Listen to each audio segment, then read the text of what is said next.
साथियों सलाम, नमस्ते, सत श्री अकाल और जय भीम जोहार।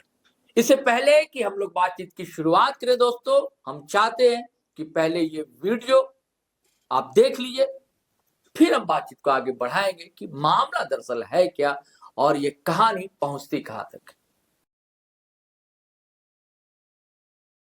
मैडम, डीजीपी मैडम, बड़का गांव में एक हादसा हुआ है जिसमें कि बहुत बुजुर्ग महिला और उनके हस्बैंड जो विकलांग थे उनका मतलब बहुत बेरहमी से मर्डर कर दिया गया है। मतलब ऐसा लग रहा है कुल्हाड़ी से मर्डर कर दिया गया है। और इसी पंचायत में एक पंचायत समिति सदस्य का भी मर्डर हुआ था, तो उसको भी बहुत बेरहमी से कुछ दिन पहले, मतलब लगभग साल भर से ज़्यादा हो गया, उसका मर्डर हुआ था। और फिर यहाँ पे एक दिन ऐसा हुआ था कि एक ही दिन 7 जगह चोरी भी हुआ था। तो लगातार कुछ ना कुछ घटनाएं इस पंचायत में हो रही है, लेकिन उसका उद्भेदन नहीं हो पा रहा है। तो हम सोचे कि 25 दिसंबर हुआ था मैडम, 26 ऐसे ही कुछ 25-26 को हुआ था। 25-26 को हुआ था। एंड दिस कम्स अंडर बड़का गाना पीएस में, बड़का गांव पीएस, बड़का गांव पीएस, बड़का गांव। अच्छा जी मैडम। ओके मैडम आपकी नॉलेज में दे रहे हैं। WhatsApp message you are bowling है ना, या kindly just send me a WhatsApp message. ठीक है I am sending you, please look into it personally ना, थोड़ा इसका पता चलना चाहिए। यस बहुत डरे हुए हैं यहाँ पे लोग, और बिना मतलब का, मतलब इनका ना जमीन विवाद है, ना कोई केस है, ना इनके पास कोई संपत्ति है, फिर भी इतने बेरहमी से मारा गया है, जबकि विकलांग भी है। और उनकी वाइफ को भी मारा गया अलग, और उनको भी घर में मतलब कोई नहीं था। बच्चा है उनको? नो दे डोंट, आ जाओ, they have 1 kids but they stay out. वो लोग रहते नहीं है साथ में। Okay madam, thank you.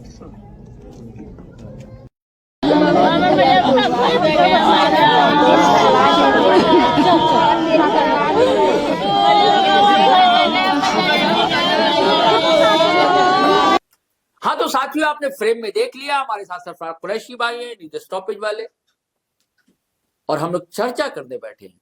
आपने पहचान लिया होगा, अंबा प्रसाद है।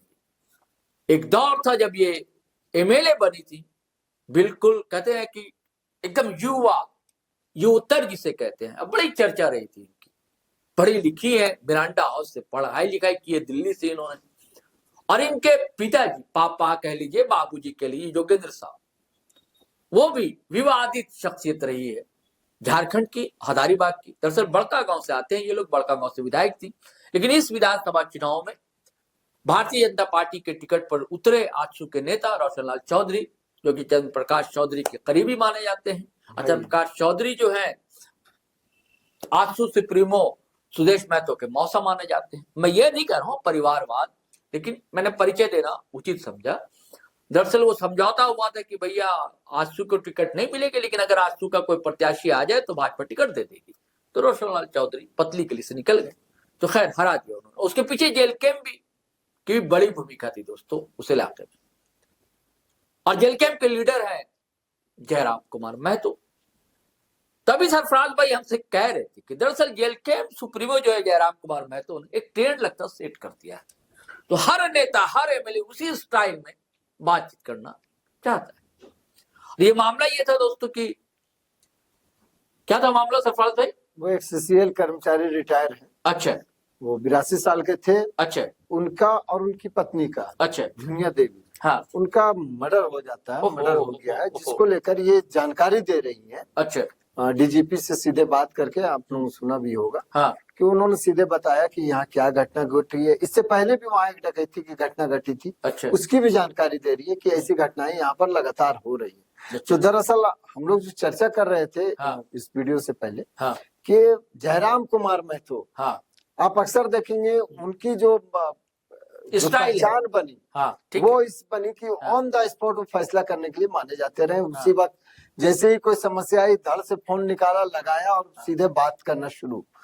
ये उनका स्टाइल रहा है। लेकिन उसके बाद देखिए वो ट्रेंड धीरे धीरे फैल गया है। आपने इरफान अंसारी को भी कई बार देखा होगा कि सीधे फोन लगाकर वीडियो में, कैमरे में आते हैं और बात करते हुए देखते हैं। उसी तरह अंबा प्रसाद को भी आप देख रहे हैं कि वो सीधे बात कर रही है, वीडियो भी बन रहा है। हाँ, वीडियो बन रहा है। ये स्टाइल जयराम महतो का। और ये सीधे फेसबुक में अपने पेज पर भी उन्होंने सोशल मीडिया पर पोस्ट भी किया। हाँ। तो ये स्टाइल देखिए, ये गलत नहीं कह रहा हूं मैं, लेकिन जिस तरह से लोगों को न्याय मिलना चाहिए, ठीक है आप जनप्रतिनिधि है तो आप आएंगे ही सामने, लेकिन ये एक स्टाइल बन गया है कि इस तरह से लोगों को तुरंत फोन कर देना है। और ये अम्बा प्रसाद भी उसी आधार पर फोन करती हुई आपको दिख रही है, खास करके चुनाव के बाद से, जब से चुनाव हारी है उसके बाद से आप लगातार इनको इस तरह से एक्टिव देखते हैं। हालांकि पहले भी एक्टिव रही है, ऐसा नहीं कि एक्टिव रहती नहीं थी, ये अच्छा गाती भी है, अपना एल्बम भी निकला था इनका, आपको याद भी होगा। तो कुल मिला के कहें तो इस वीडियो में वो लोगों तक पहुंचने का प्रयास है। चूंकि ये सही है कि अगर आप चुनाव हारे या जीते वो अपना अलग मैटर है, लेकिन अगर आप आवाज उठा रही है, जनता की आवाज लगातार जनता से अगर आप दूर हो जाते हैं तो अगले चुनाव में फिर कहीं नजर नहीं ये तो बड़े लोमहर्षक घटना है ना। दिव्यांग है वो दिव्यांग है, बिल्कुल बुजुर्ग दिव्यांग है ना, और उनकी जान ले लेना ये है ना, दुखद है, दुखद है। दुखद घटना। और इसकी तो जांच होनी चाहिए, बिल्कुल जांच होनी होगी। चाहिए, और उन्होंने दोषी को सजा मिलनी लिखा चाहिए। भी, डीजीपी से सीधे बात भी हाँ। की है। और आपने जो कहा कि ये ट्रेंड चल पड़ा है, जी ठीक है कि तब फेसबुक का व्हाट्सएप नहीं था, मोबाइल नहीं था, लेकिन इनके पिताजी जो है, पहले विवाद भी रहा कई मामलों को लेकर, इन पर हेलीकॉप्टर छोड़ना और कई गैंगस्टर के साथ संबंध, कई तरह के आरोप लगते रहे, जेल के अंदर भी ये गए, बिल्कुल इनकी पत्नी भी गई, यानी कि अम्बा प्रसाद की माता, वो भी विधायक हाँ। थी। लेकिन ये लोग जो जनता की समस्याएं हैं उसको लेकर भिड़ते रहा इनका परिवार, भिड़ते रहे। लेकिन विस्थापन जो है सरफराज भाई, विस्थापन के मुद्दे पर ये हाँ। लगातार जो लड़ाई लड़ते रहे हैं। योगेंद्र साहु के बारे में कहा जाता है कि विस्थापन को लेकर शुरू से इनकी लड़ाई रही है। हाँ। और उनका कहना है कि वो चूंकि विस्थापन की लड़ाई लड़ते हैं, इसीलिए बड़ी बड़ी जो कंपनियां हैं, जो बड़े बड़े लोग हैं, वो इनको नहीं चाहते, इनको हमेशा कोशिश करते विवादित बनाकर इन पर केस करवाते हैं, इनको जेल में भिजवाने की कोशिश करते हैं ताकि ये हट जाए, विस्थापन के मामले पर ये कुछ न बोले। लेकिन ये विस्थापन के मामले पर लगातार बोलते रहते हैं। और आप यहाँ से लेकर दिल्ली तक की उड़ान ये विस्थापन को लेकर, बीते दिनों इन्होंने राहुल गांधी से मुलाकात की थी। सीसीएल, बीसीसीएल जितनी कंपनियां हैं, जी जी बिल्कुल, सबकी जो समस्या है पैदा कर रही है वो कंपनियां, इन लोगों का कहना है क्या कह ले पिता पुत्री का कि भाई हम विकास के विरोधी नहीं है सरफराज, बिल्कुल, लेकिन विनाश ना हो ना, आप मुआवजा दीजिए, आप जमीन लीजिए, ठीक है ले रहे हैं तो वाजिब मुआवजा आप देंगे। इनकी शिकायत है कि ये आरोप सरकार में शामिल है कांग्रेस, ये लोग कांग्रेस के लीडर है, बिल्कुल है ना। हाँ। ऐसा लग रहा था कि भैया कांग्रेस इनको डांटेगी, फटकारेगी, लेकिन कांग्रेस ने राहुल गांधी के कहने पर एक टीम भेज दी जांच के लिए वहां। अब फिर अब राहुल गांधी से मिलने भी ये लोग चले गए, और राहुल गांधी ने आश्वस्त किया इन लोगों को कि हम खुद आएंगे, इन लोगों ने दावत दी है आप खुद आएंगे। तो ये क्या, ऐसा आपको नहीं लग रहा कि अपनी सरकार के खिलाफ, मैं कैसा क्यों कह रहा हूं, पुलिस पर इनका आरोप लगता है, उसका देखिए ये सरकार डावोस गए, मुख्यमंत्री चाहते हैं कि कल कारखाने बने, बाहर से निवेश आए, लेकिन ऐसी स्थिति रहेगी तो क्या निवेश आएगा?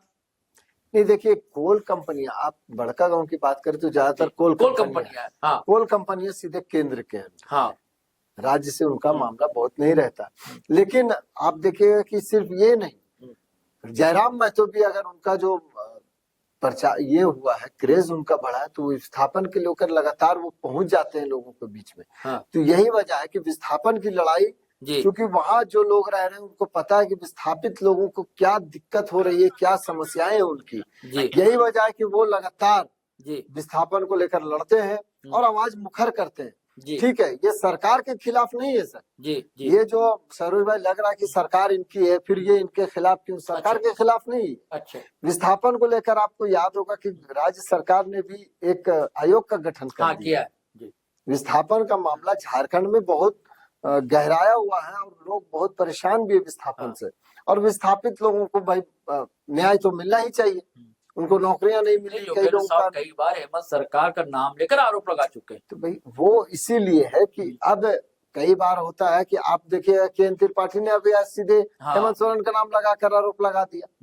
तो चर्चा में आने के लिए कई चीजें होती है, कुछ सही भी होता है, कुछ रणनीति के तहत भी हो सकती है चर्चाएं कि भाई हेमंत सोरेन परेशान कर रहे हैं, प्रेशर पॉलिटिक्स तो नहीं है, कुछ भी हो सकता है, या अपना जो वोटर है उसको नहीं, वो बताना भी मकसद है कि भाई सरकार भले ही हमारी हो, हम आपके साथ हैं, अगर सरकार आपके खिलाफ काम करेगी, आपको न्याय नहीं देगी तो हम सरकार के खिलाफ खड़े हैं। हाँ, हम ये आपके भी साथ कर- हैं। हाँ, तो सरकार के खिलाफ यानी आपके साथ हैं। तो ये चीजें तो है अच्छा। कि लगातार आप खास करके कोलवरी क्षेत्र जो भी है झारखंड में, वहां पर कोल इलाकों में विस्थापन का मामला और ये मुद्दा एक हम तो प्रमुख मानते हैं कि मुद्दा है। अस्थायी समस्या है वो। हाँ, स्थायी समस्या है। हाँ। और ये मुद्दे लगातार आप देखिएगा कि इसको लेकर, चाहे वो कभी आप जेएमएम को देखिएगा बोलते हुए, कभी कांग्रेस को बोलते देखिएगा, कभी भाजपा बोलेगी, भाजपा सत्ता में नहीं रहेगी तो भाजपा बोलती है, विस्थापन का ये करती है। तो हर कोई विस्थापन को लेकर, खास करके उस जगह पर राजनीति नहीं, विस्थापन अभी एक पर और मामला अडानी की कंपनी को लेकर भी आया, उसका विरोध किया इन लोगों ने। अडानी- और जेएमएम सरकार चाहती है कि वे आए और राहुल लेकिन एंटी अडानी माने जाते हैं। हाँ, लेकिन चूंकि हेमंत सोरेन यहाँ पर गए थे, आपको याद होगा कि हेमंत सोरेन से मिलने भी आ गए थे। हाँ, तो ऐसा नहीं है, विरोध अपनी जगह पर राजनीतिक स्तर पर हो सकता है, क्योंकि यहाँ की बिजली जो पावर प्लांट है, यहाँ की सीधे बिजली बांग्लादेश जा रही जी थी। जी जी। तो भाई हमारा जाहिर है, अभी जाहिर है। हमारा राज्य हाँ। बिजली आप दूसरे को क्यों बेचेंगे? हाँ। इस पर तो चर्चाएं होती है। राजनीतिक विरोध हो सकता है, लेकिन कारखाने लगाने का कोई विरोधी नहीं है और नहीं होना भी चाहिए। बिल्कुल, कहानी है, ये राजनीति है, कितनी इसमें सियासत कितनी है, लेकिन एक्शन में तो है अंबा प्रसाद, इसमें दो मत नहीं। और फटकारा भी है उन्होंने, आपने वीडियो भी सुना। और देखिए राहुल गांधी आते हैं नहीं आते हैं ये देखने की बात होगी, दावत तो दे आए हैं दोनों।